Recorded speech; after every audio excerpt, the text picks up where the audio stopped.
one of the benefits of me talking to you today is that you'll see that maybe not everything is true that you've heard about me.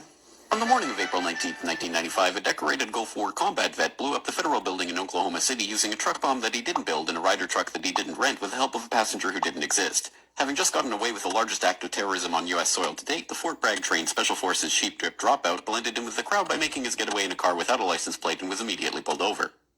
The ATF was the supposed target of the attack, but luckily all of their agents were out of the office that morning.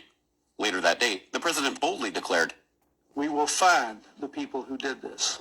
And When we do, justice will be swift, certain, and severe." except for John Doe number 2. John Doe number 2. John Doe number 2. who, according to the FBI, never existed. In McVeigh's unprecedented 3.5-week trial, the prosecution didn't show the CCTV footage of him and John Doe number 2 parking the Ryder truck. Didn't explain why 24 separate witnesses mass hallucinated the existence of John Doe number 2. Didn't explain why the government was testing truck bombs and the Army was storing Ryder trucks at Camp Gruber right before the bombing, and didn't talk to the FBI informants who blew the whistle on the plot. But they did collaborate with the CIA, and they did convict McVeigh as the lone wolf bomber and Terry Nichols as his bomb-constructing accomplice. Still, a bunch of crazy conspiracy theorists, including 300 bombing victims, insist on talking about facts and evidence and refuse to simply believe what they've been told a million times by people in tailored suits with well-coiffed hair.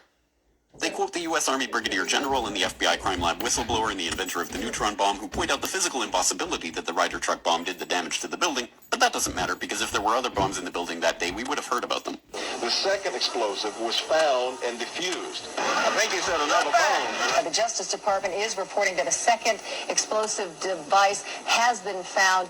They then found a third device, which was also larger than the first. And I see another bomb truck going, so apparently they're going to try to get out that third bomb.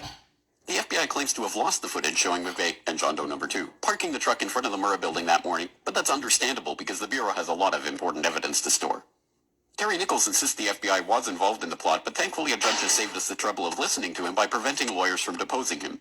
There was a bomb squad truck parked across the street 2 hours before the blast, but that just shows the authorities were prepared for anything.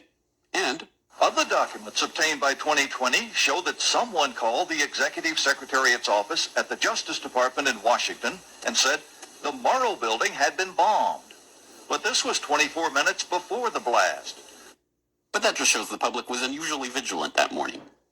Also, apparently, before the bombing, Governor Frank Keating's brother, Mark, had been working on a novel about a terrorist bombing in Oklahoma City. Stranger still, one of the characters in the novel was named Thomas McVeigh. But that's probably just a coincidence. McVeigh wrote a letter to his sister where he admitted to being a secret Special Forces operative, and he complained to friends of the pain in his ass from an Army-implanted microchip, but that's crazy because if he didn't actually leave the Army in 1991, there would be proof of that. McVeigh was not executed on May 16, 2001 as scheduled because the FBI had failed to turn over thousands of pages of evidence to McVeigh's defense attorneys. But the execution went ahead on June 11th.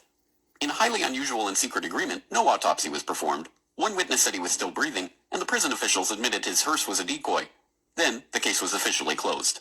And if you question any part of this story, you are a paranoid, wingnut, birther, truther, tenther, prepper, conspiracy loon who'd bring up any of these points ever again. Ever. This message has been brought to you by the friends of the FBI, ATF, DOJ, CIA, SPLC, MSM, and the U.S. Army.